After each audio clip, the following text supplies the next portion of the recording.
e estou quase finalizando os meus vídeos especiais de aniversário e hoje eu vou falar da Múmia, Tumba do Imperador Dragão.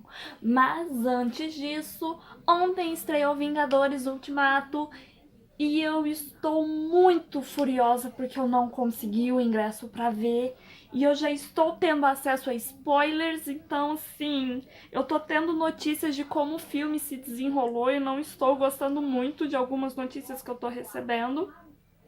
E sem contar também aquele easter egg do Google, né? Eu não sei se vocês viram, mas se vocês pesquisarem Thanos no Google, vai aparecer a manopla do infinito e você vai clicar naquela manopla e metade dos resultados vão sumir. Eu fiquei a manhã inteira clicando naquilo lá, assim, tá sumindo, tá sumindo, tá sumindo, eu não acredito. E aí depois aperta de novo, aí ativa a joia do tempo e aí volta todos os resultados outra vez. Então imagina um ser que ficou o dia inteiro na frente do computador. Sou eu hoje. E agora vamos falar da Múmia.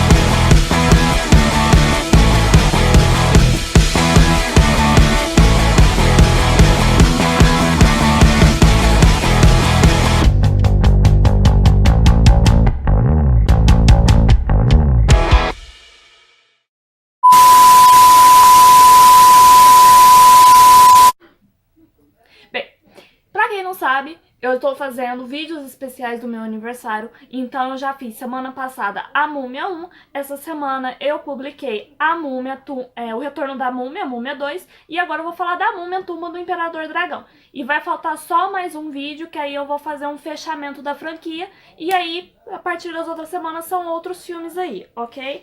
Então vamos lá. A Múmia, Tumba do Imperador Dragão foi lançado em 2008, custou 145 milhões de dólares e rendeu 401 milhões de dólares. Também um bom rendimento, não vamos mentir assim, teve um bom rendimento, ela teve um rendimento aí médio dos três filmes que foram aí na média 400 milhões de dólares. No entanto, obteve críticas muito negativas e a recepção do público também não foi boa. E vamos comentar um pouquinho disso neste vídeo. Bem, primeiro um pouquinho, a história ela muda um pouco, porque nós temos dois filmes que falam sobre o Egito Antigo, e na Múmia, Tumba do Imperador Dragão, nós saímos da visão Egito e passamos para a China. E aí, diferente também dos outros filmes, que sempre tem a Eve como foco, porque ela já iniciou a franquia como aspirante egiptóloga, nós temos aí o foco nesse terceiro filme, o Alex. O Alex cresceu, está estudando arqueologia, se eu não me engano, vamos se dizer assim, a gente pode deduzir pelo filme que ele está estudando arqueologia, e trancou a faculdade e vazou para a China para descobrir a tumba de um imperador, a tumba de um rei chinês. E aí nós temos também a Eve, começa a aparecer, o filme, ele se passa em 1946, então é um período pós-guerra, e a partir desse período pós-guerra nós podemos deduzir que houve mudanças no pensamento dos personagens. Então a Eve, ela deixou de ser uma aspirante egiptóloga, deixou de ser uma exploradora e se tornou uma escritora, passou a escrever sobre os livros, passou a escrever, colocar em livros as suas aventuras com o seu marido e a sua família. E o Rick também está aposentado, eles não estão naquela casa em Londres que aparece no segundo filme, eles estão em outra casa, se eu não me engano. E estão tentando refazer essa vida aí no contexto de aposentadoria, estão tentando se adaptar com a aposentadoria, que não funciona muito bem, que já começa aí com algumas partes cômicas e tal. O Jonathan, ele enriqueceu de novo, né? Como sempre, ele enriquece, perde, ele enriqueceu de novo. E montou um bar na China. E ele esconde o sobrinho dele lá. né? Muito interessante isso daí. O Jonathan, ele sempre é o termômetro para todos esses filmes. E enfim, o filme começa, é encontrado o imperador retoma a vida, blá blá blá blá blá blá blá blá, aquela coisa de todas. Agora vamos lá. Eu não sou muito boa em história chinesa, não vou mentir, mas eu pesquisei algumas coisinhas aqui e eu vou falar pra vocês o que eu encontrei de pesquisa, tá bom? O filme ele foi baseado na história real do imperador Qin Shi Huang,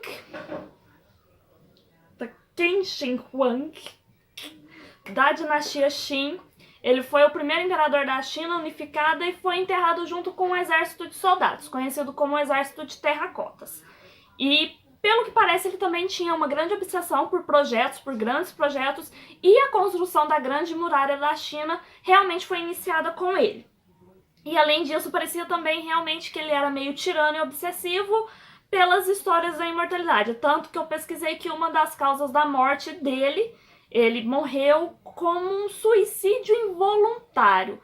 Na verdade, ele era tão fascinado, diz a história, que ele era tão fascinado pela questão da imortalidade, que ele resolveu beber uma poção destinada para os deuses, e essa poção continha mercúrio, e aí ele morreu por contaminação.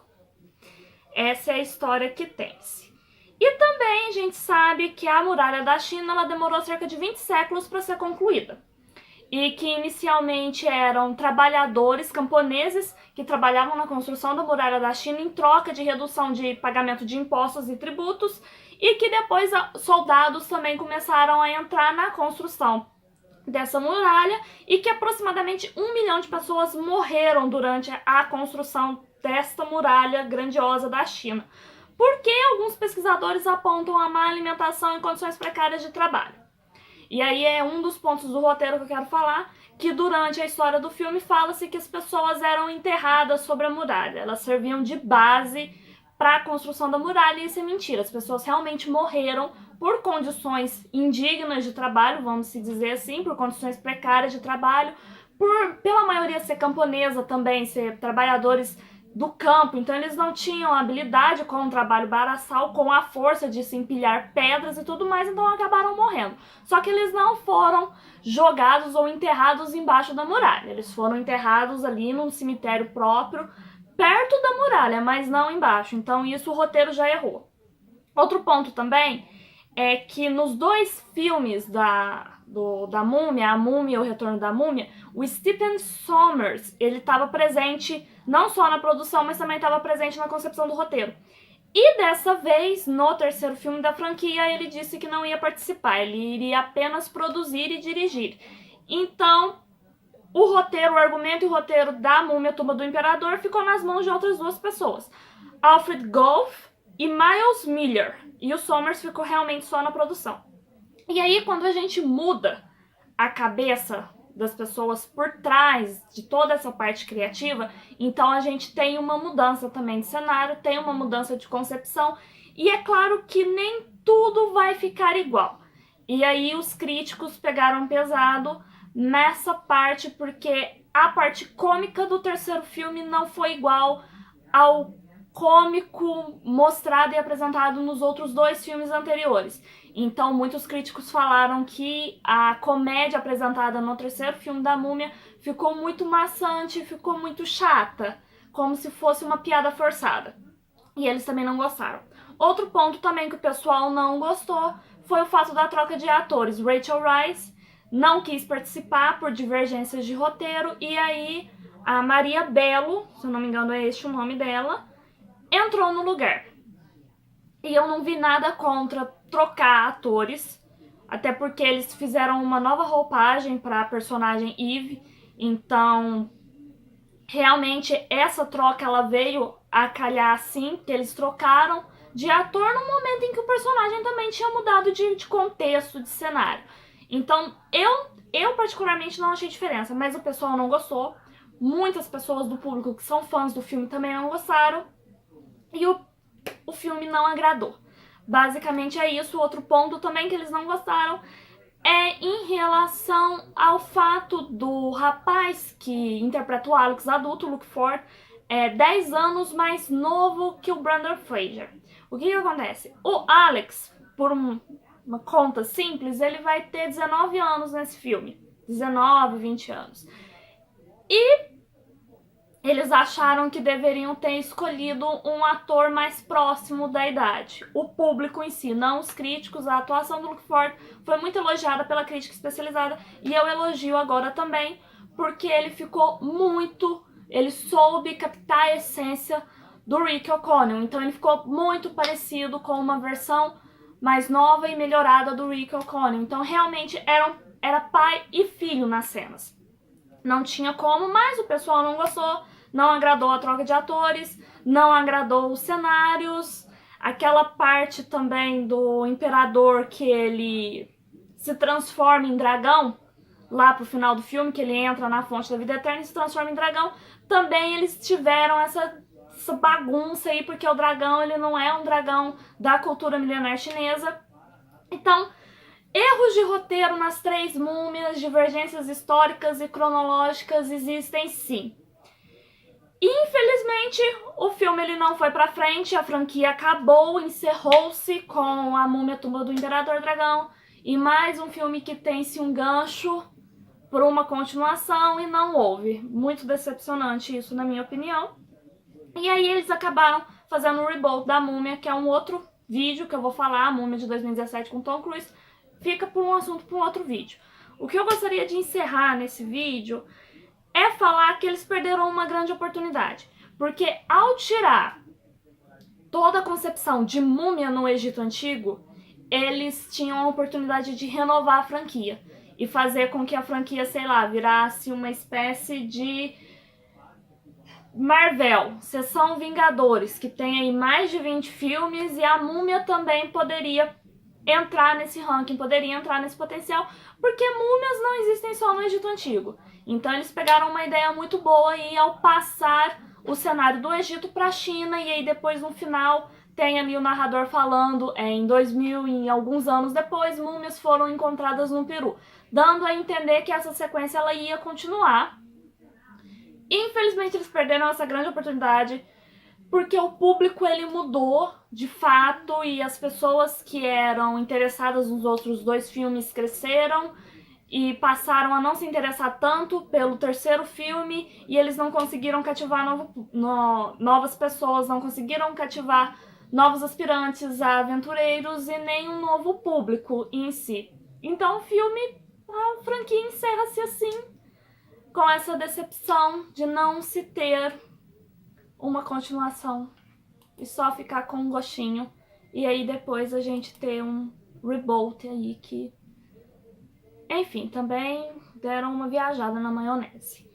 E agora os links sobre o autismo. Nós estamos, hoje é dia 26 de abril, sábado e domingo eu não gravo, segunda-feira e terça-feira já é o último dia do mês, então esse é o último vídeo que eu vou estar trazendo links sobre o autismo e por causa disso eu vou trazer uma porrada de links aí, mentira, tá, gente? São uns 4, mas aí eu já vou trazer um compilado aí pra vocês assistirem. São só 2 vídeos longos, um de 40 minutos e o outro de 20, os outros são 10, 13 minutos, e é assim.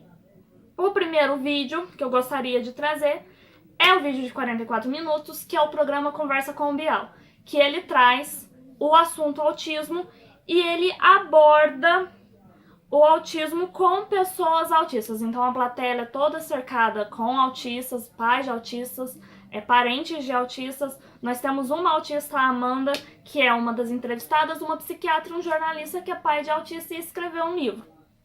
E eu gostaria de pedir para vocês terem um pouquinho mais de atenção na Amanda, que é a autista da entrevista, e vocês perceberem um pouquinho dela, percebam ela. E aí depois que vocês verem esse vídeo sobre o autismo, eu vou pedir para vocês assistirem um outro vídeo do canal Peculiarmente Débora. Peculiarmente Débora. A Débora, autista também, só que ela, diferente da nossa querida Amanda, do vídeo do Conversa com o Bial, que foi diagnosticada aos 9 anos, a Débora foi diagnosticada aos 24. E aí ela fala um pouquinho sobre o diagnóstico dela, as mudanças na vida dela depois que ela recebeu esse diagnóstico. E também eu gostaria que vocês prestassem atenção na Débora pra vocês verem um tanto que ela é diferente da Amanda. O terceiro vídeo é da Kênia. Ela também é autista, foi diagnosticada aos 9 anos de idade, só que nesse vídeo ela conta um pouquinho da trajetória dela. Ela não teve um tratamento autista, ela não teve um acompanhamento especial para o autismo dela, então ela cresceu como uma pessoa normal, assim, ela não teve essa atenção especial. E aí ela fala um pouquinho da trajetória dela e depois como é que ela se sentiu ao abrir para o mundo que ela era autista. Ela é casada, ela tem filho, que também é autista, e ela fala um pouquinho da vida dela no vídeo. E o outro vídeo é do canal Mundo Aspinger, e são mãe e filho nesse vídeo. Só que aí eu quero pedir atenção especial pra mãe, Selma, que nesse vídeo que eu tô indicando pra vocês, ela finalmente consegue fechar o diagnóstico dela de autismo, e aí ela comenta sobre essa notícia. E por que eu trouxe esses 4 vídeos falando de mulheres e enfatizo para que vocês prestem atenção no comportamento dessas mulheres? Porque todas elas são autistas, do mesmo nível, nível 1, e todas elas são diferentes. Então, prestem atenção nisso e vejam essa diferença. Vocês vão notar que é muito mais complexo do que se imagina e muito menos estereotipado do que se imagina. Eu sou a Gabi. Esse foi mais um Cinemundo.